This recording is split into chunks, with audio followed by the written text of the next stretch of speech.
So today we are here in Aly's house. Construction is finally done and we are so excited. I'm so excited to grill her and take you guys through it. We've learned a lot and we decided because there's so much to talk about, we're gonna break it up into parts. Today we're gonna talk about the great room, and then the videos to follow will be the primary bedroom, the outdoor space, and then the kids' rooms. All right, Al, so to start, tell us about your overall vision for the house. So I always start with like, how do I want it to feel? And I wanted this space to feel cozy, but layered and textured, simple, but interesting, and almost like a beach cottage. And so I really leaned into that from the start, and you'll see kind of like that line carried throughout the home. Okay, so to start, let's start in the kitchen. One of my favorite things is the woodwork. So talk about taking that beach cottage look and applying it to the kitchen. In this room, we decided to put it on every wall just because I really wanted to feel it in the space that we were going to be in the most. And starting in the kitchen, I wanted to also introduce a very interesting backsplash. And so we took it from the ceiling down to just about the edge of the countertop where we created a little ledge of marble. That to me, it felt like I was in this beach cottage somewhere, and it was so interesting and fun and simple too, all at the same time, and I love that. My favorite things you did in the kitchen, the hood. Yeah, so the hood is the center of the kitchen, and it also, in my mind, I wanted it to tie into the fireplace that is directly across the room. And so we treated it with a Roman clay. So it has a really pretty texture to it, but it's super simple and calm still. And I pulled the color out from some of the veining in the marble that's on the countertop. So it all kind of flows together, but you don't really know why. It just works really well. Yeah, I also love how that's a little bit more modern paired with the classic woodwork. It's just such a cool balance. And that's what I was really going for, was a really classic cottagey vibe, but in a modern transitional way. And I feel like those two elements kind of pair it together really well. There's a few more things I love about your kitchen, and I know you are so thoughtful about them. Let's talk a little bit about the brass elements and then the stone.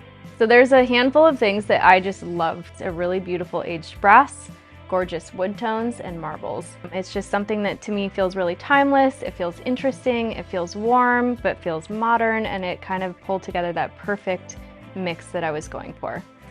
Well, sitting where we are, I love how you mix the different wood tones in this space. Tell us a little bit about that. I was very intentional about that. So I really wanted to have this beautiful oval dining table. I wanted it to be dark so it would pop up the really light floors. And then I wanted this mid-tone honey wood to kind of tie into the pendant and the dining chairs. And then it also ties into the bar stools, which it kind of tells the entire story.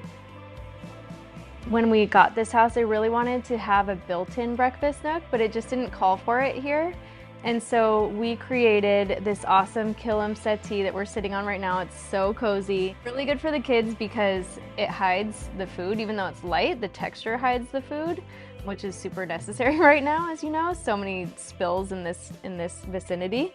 But I just wanted to create this own little moment. So the pendant ties into the table, ties into the settee, and then the trees envelop you in the whole space. So true. And what I love so much about this space is we use it all the time, with our families together. But then we've also hosted rad dinner parties. I mean, it's such a transitional space that allows you to go formal or casual.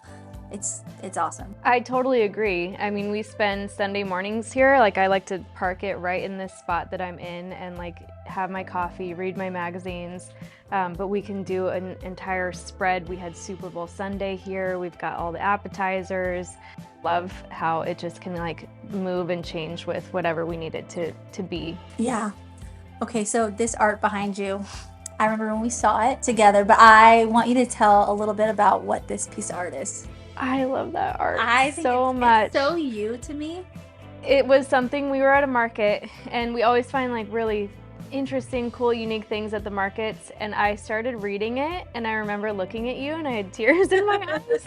This is a honey-do list for our family, basically, and it has just a ton of to-do lists for your life, and I loved it. A few of them are fall apart, put yourself back together again, hop on a train with nothing to gain, cheer somebody up and fall in love, be you, have courage, rescue a dog, and it literally chokes me up every time. Okay, so the last story I think you have to tell about this space is at a different market, but talk about this chandelier and the inspiration behind the chandelier.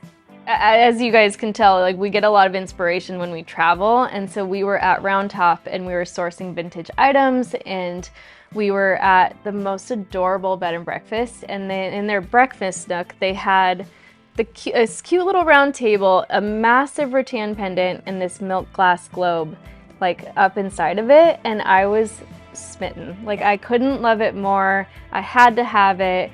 So we searched high and low. I mean, it took me probably 6 months to find this pendant, but it is finally here and it's one of my favorite elements. Yeah, and I have to say, like, this little moment in your house is just, in my eyes, perfection. Okay, so now let's move into the living space. I know when you were looking at these homes, you had this moment with the doors. So let's talk a little bit about the doors in this room.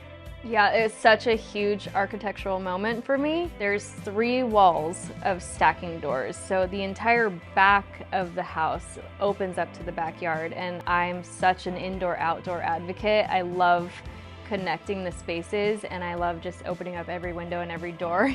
That takes us into the living room space, which really what I wanted that space to be for us was a place to lounge and relax and just like come in, kick our shoes off and like not worry. And so we did a big sectional in there. It's an oatmeal color, so it hides all the dirt. I don't have to worry, don't have to stress, but it's still light and airy and feels like it fits with the rest of the space. It's anchored down by a beautiful coffee table that mimics the dining table. And then of course a jute rug, because you can't go wrong with a jute rug. It hides all of the messes. It is super soft on your feet and it's got the perfect aesthetic to it. Yeah. Okay, so the last thing we have to talk about is the unreal vintage leather chair that's in that corner.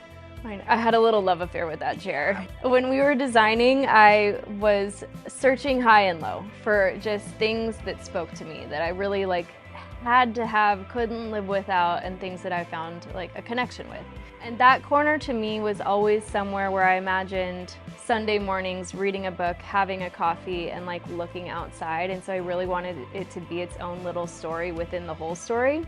I mean, it truly is amazing. And what I love about the chair is how it really is, in my opinion, the focal point of this whole room. And it really is what ties the entire space together. It's perfection. The best part about this whole great room is how it ties into the outdoor space, which is my favorite thing. It got me from the very start. So stay tuned for part 2 of our reveal, which is the entire backyard. We can't wait to show you guys.